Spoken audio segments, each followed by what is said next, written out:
Hello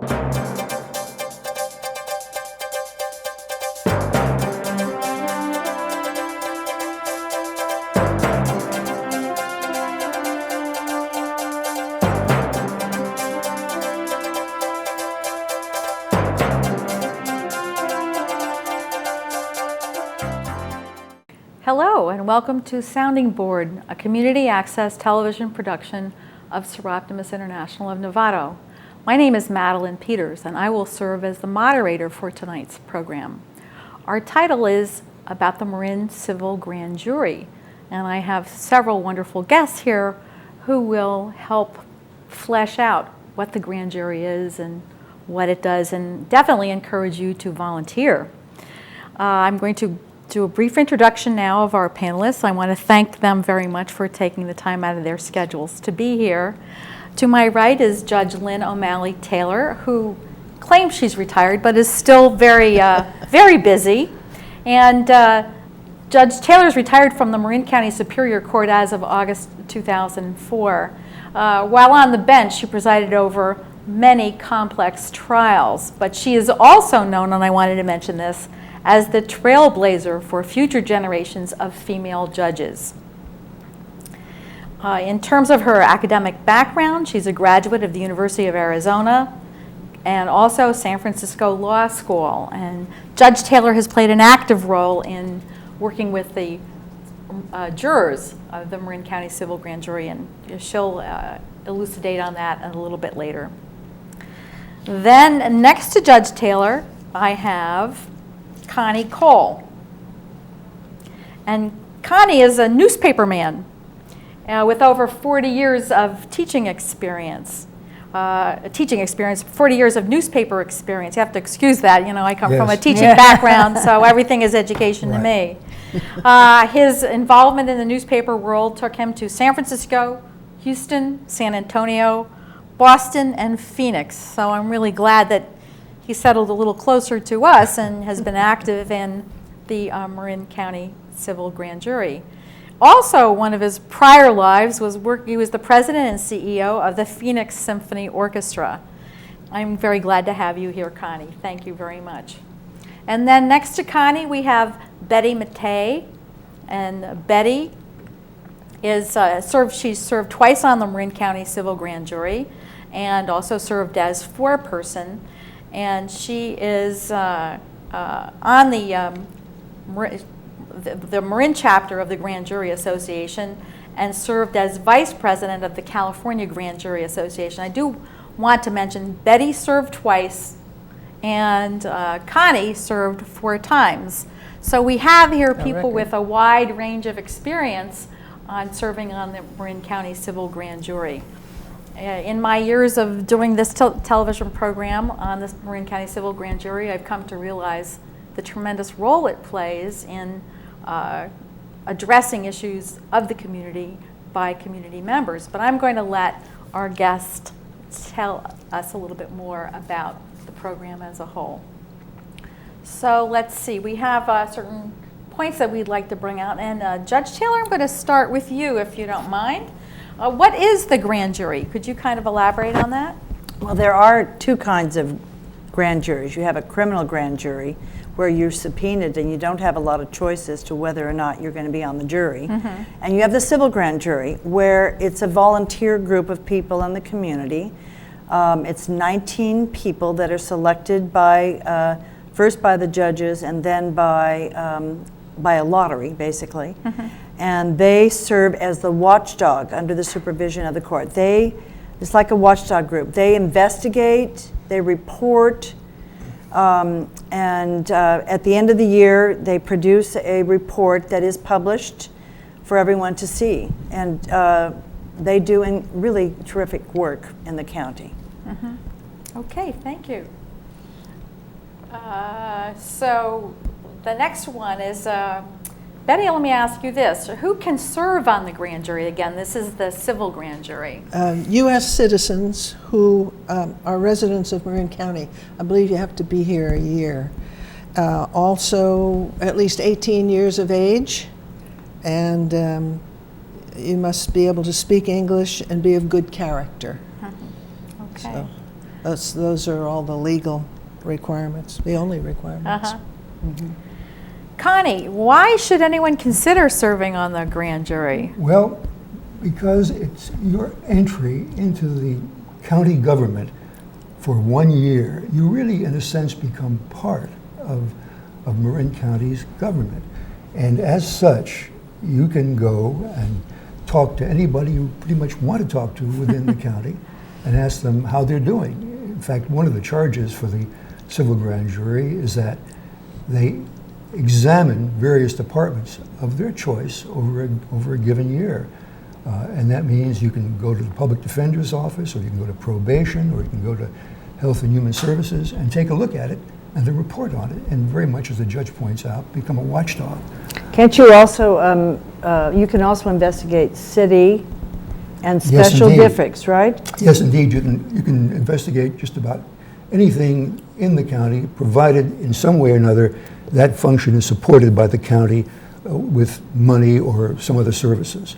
So that means that Novato could be looked at, Sausalito, water districts, all of that. But you become part of the government in a very real sense, with the knowledge that after this year, you're out of it and don't have to worry about your pension. I see. So again, it's important to emphasize that this is a volunteer. It's You're It's volunteering. a volunteer organization. A volunteer exactly. organization. Yeah. And as you said, the key things is for people who will get it up close and personal look at how their government is doing. You meet elected officials. You look at the functions of the government. You try to make a difference in people's lives. Is what you're trying to do, and sometimes you do, and sometimes you don't. But you've tried. I can imagine just probably shining the light on different agencies or entities has its effect. Yes, it's a good point. Let's see, could you go on and, Connie, and talk about what are the benefits from serving? Well, you do get paid. Okay. You get paid $20 a day, provided you come into the office and have a meeting or go out and make an interview. You can go home and work 40 or 50 hours, but since you did not come into the office with a meeting and did not go out for an interview, you get nothing. They pay mileage too, which is very, very generous. It actually In is a pretty way. generous. If they pay the government rate, it's 55 cents a mile. Is that what it is now? Yeah. Okay, there you go. It's pretty good. Yeah, it's all pretty right. good. It helps. But if you live only 2 miles from the Civic Center, that's $1.10. And it doesn't make much difference. Oh, okay. It doesn't work very well for me anyway. The other fringe benefits, which are really not fringe benefits, is that you meet some people you would ordinarily never meet, because the other 18 people on the grand jury and the alternates come from backgrounds which are very frequently quite different than yours. And it's a wonderful way to make long and lasting relationships. Betty and I first met on the grand jury. I don't think I'd ever have an occasion to have met you without the grand jury acting as a catalyst. It's just a good way to serve your community and at the same time make friends and have a little bit of, well, for want of a better word, fun by being on the grand jury. Well, it Much seems- of the time it's Yeah. fun. Well, it must be fascinating being able to get some questions, ask some questions, get some questions answered for the community, things along those lines. Yes, yes. You know, it almost seems like getting involved in government without having to be elected. Well, exactly Yeah. right. That was the point I was trying to make. And then at the end of that 1 year, while you go off and do something else if you'd like, or try to have a reappointment, which sometimes happens. Well, I think in both of your cases, it obviously appealed to both of you, so that you went back again and you Yes. were appointed on a second time. And you're the veteran person I think I've spoken to 4 times on the Yeah. civil grand jury. Exactly right. The reason you can do that, by the way, is because every grand jury is different. There is no continuity. And one of the things that you learn on your second grand jury is that this is a different group with different points of view, with different skills. And then the third time it happens, you think, well, this must be the way it always is. And indeed it is. They're just completely different in everything they do and how they do their business. I can imagine that that experience is important in helping one change a perspective of how one works with people. That it sort of, you begin to increase your kind of idea and probably flexibility. You're handling weighty issues and having to come together as all these disparate people for a common goal. So it's quite, it seems to me from your stories too, it's quite a different skill set that you end up, and I can see the appeal it has to having people continue. We should throw in, if I may, Sure. that we receive excellent training for this. You don't have to be an expert in anything to be effective on the grand jury. And we have sessions on how to write reports, for instance, how to conduct interviews, how to look for subject matter. So we're What very... the actual structure of the government is. Yes. And then, sure. do you have to have computer skills? No, it certainly helps. Right. But we also have the ability to help train you in learning that. Yeah, it's pretty hard to function without some minimal computer skills. Yes, but it's not a requirement. in every grand jury, there's always one or two people who are really computer mavens. Yes. And they naturally fall into the assignment of a computer technician for the group. Yeah. You understand that. I do. The built-in help desk, right? That's right. Always on call. That's right. That's right. I'd like to kind of shift the focus of the questions now, and let's see, what comes. You obviously, you go out and you have certain subject matter, and then the grand jury issues reports. What comes of those reports? Judge Taylor, could you spend a few minutes addressing that? Sure. Well, the report is prepared. All the investigation is done, and then the writing, which takes quite a while, much of the year. Then I actually receive the report, I review the report and sign off on it. And then before the report is published, 2 days before the report is published, it's given to the agency. Okay. So they have a chance to look at it and see, whoops, big mistake. They can, they can, if there's some glaring error, they can point that out to the grand jury before it's published. But if it's just disagreements or something, then they'll go ahead and publish it within 2 days. And then there's a response time, so the agency has a chance to respond as well. And both the report and the responses are published in the newspaper and on the website. Okay. So the public can see, anybody can see what was talked about. And the media loves to report it. They do. It's like, ooh, the grand jury, it makes headlines. It almost always makes headlines. We're very lucky here. We're talking about reports. How does the grand jury committee decide what to study? What do you study? Well, we have usually about 5 or 6 committees, and then they will, there's several ways. They can look at complaints from the public, and they can address that. They can look at past grand jury reports that perhaps, as we have them all cataloged, that perhaps didn't receive any action, and the jury may review the report and say, I think we ought to investigate this again and see if we can't. They can't use the old report. They have to do another whole investigation. new investigation. So that's another way. Sometimes complaints from the public comes to the jury too late in the year for the sitting jury, to even consider it. So they will put it in a file, and there could be as many as 30, 40 maybe, sometimes just 10 or 12, depends on the public's interest. And they're given to the next jury to decide if they want to follow up. So a question or a complaint, as you said, is not lost. It's there. No. It's there for review, so that different juries come in. Yeah, but it is the jury itself that makes the decision about what they'll investigate. Yes. Yeah, in any given grand jury year, probably if there are 10 reports, maybe 2 of them will have come as a result of the complaints. The other 8 are generated within the grand jury. I see. We're going to decide to look at the public defenders or the probation department, et cetera, or a specific problem or a specific theme. For example, we did a report the year before this on aging in Marin.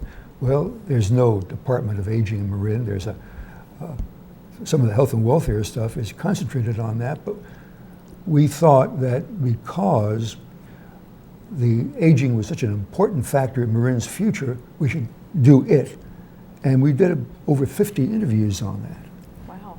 Before we wrote it.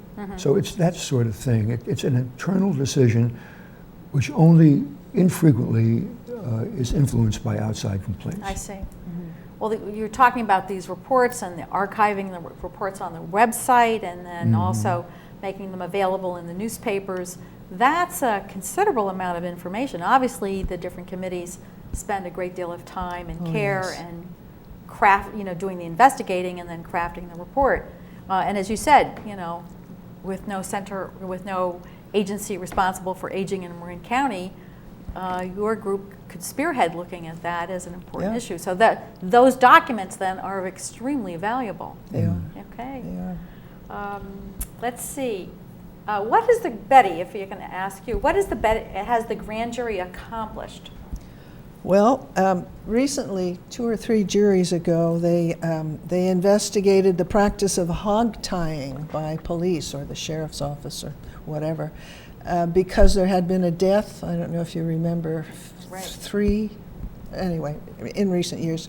And the result of their work was that they no longer use that method. They use a different method. Now, whether or not the report was solely responsible, we'll never know. The sheriff feels that they were moving ahead to do something else. At any rate, when it became public knowledge, there were lots of questions raised, and so that was efficacious from our perspective. And we talked about the intercommunications amongst schools in Marin. There was a report, and I don't remember how long ago that was. Was it last year? Year before last. Year before last. And the communication equipment between the Marin schools in case of an emergency was inadequate. So that's, as we understand it, I think it's being worked on now. That's fairly typical of what happens. The people investigate it, say, oh, that's wrong, and you're only partly right. And then 4 years later, everything you recommended is in place. So you're really a catalyst for change. Indeed. Yes. We don't get quick, we rarely get quick responses. Yeah. Right. Right. It's interesting because the school safety gap, this was 2008. School safety gap, grand jury blasts antiquated communications. Right. And I read the little summary report here. So again, your role is shining the light on an issue of concern, and then seeing what happens is at least it's bringing it to public's attention. Yes. Exactly. I actually had a case that the grand jury does not investigate the courts because they're a state rather than a county agency. But years ago, when I was probate judge, they investigated the Office of the Public Guardian, and some of the issues that they brought up, we and the court looked at, and I had to put a committee together. We actually pulled files, tried to see what some of the issues were, and made some changes to our local court rules based on what we had seen. The recommendations were with regard to the Public Guardian's Office. So you never really know exactly how changes are going to be made, but it really was a result of that report that got us to work on it as a court. So these reports kind of turning your attention toward issues of concern that maybe one had not thought of before. Right. Okay. Absolutely. Exactly.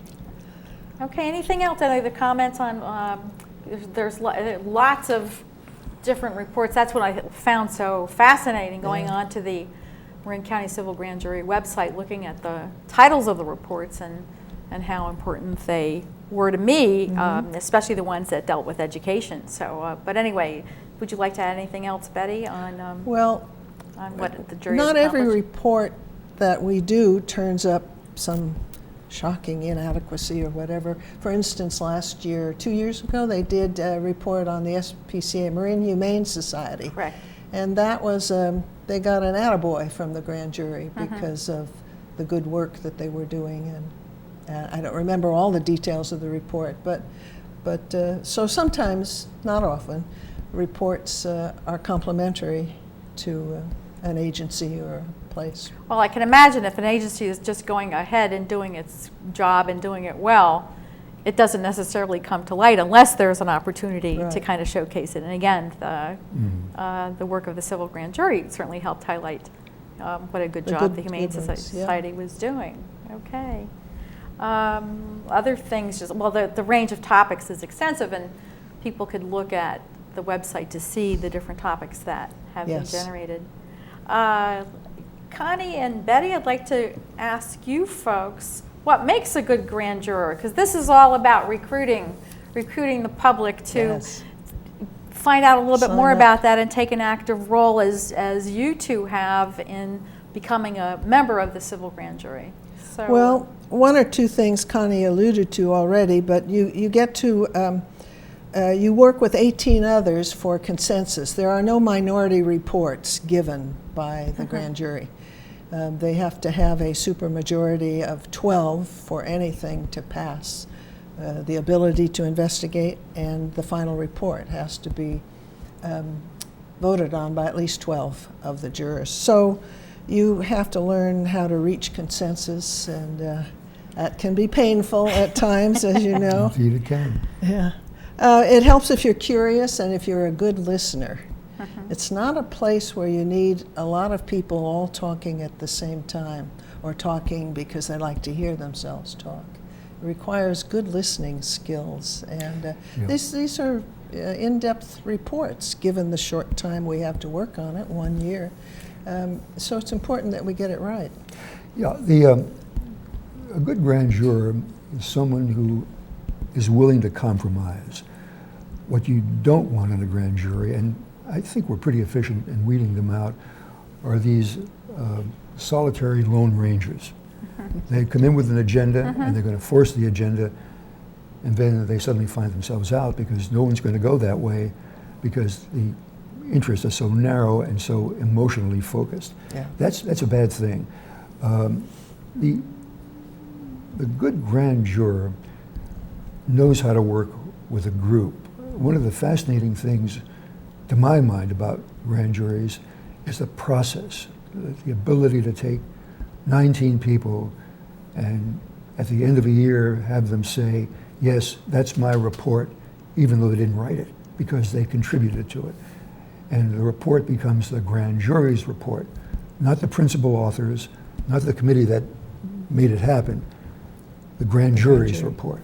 And that's a wonderful, wonderful thing to go through, because you can bring that outside of the grand jury experience to your everyday life. it seems as though one of the unwritten rules is check your ego at the door. Absolutely. Yes. That would You be have a to be able big to help. keep a secret too, Yeah. right? Because Oh, Right, oh, it's indeed. confidential. It's Indeed. a confidential process. Yeah, so and you not can't only talk to not only anybody. during the grand jury, But forever seasons, after. forever after. So if you ask me what happened to the grand juries in which I was a person who participated, I would have to say I can't tell you. You could refer people to the reports that are That's on the it. website. And the report never Okay. mentions who it is. I see. And that's a fairly recent condition. Until about 10 years ago, the reports did name names. Name, But then when they required a response to grand jury reports, that those people who contributed to the report were anonymous. okay. And what would you say the time commitment is? Because this is a pretty intensive process. Well, it depends upon the time of year. Yeah. It's a 20-hour-a-week average, but if you're talking about right now, well, the rubber hits the road right now, because now they're starting to write reports. And you can spend 30 or 40 hours in a given week. But in August and September, maybe 5 hours, maybe 10. So it varies depending on Yeah. where you The are in time. that whole investigative and After the process. first of the year is when the report writing season begins.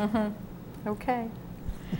I'd like to, Judge Taylor, I'd like you to talk about how people apply, and while you're talking, we have a slide I'd like to queue up the website, and if you don't mind, we'll have that showing Sure. on our screen. And Judge Taylor, so how do people go about applying for participation? Well, you can actually apply online by using the website, and hopefully it's displayed right now.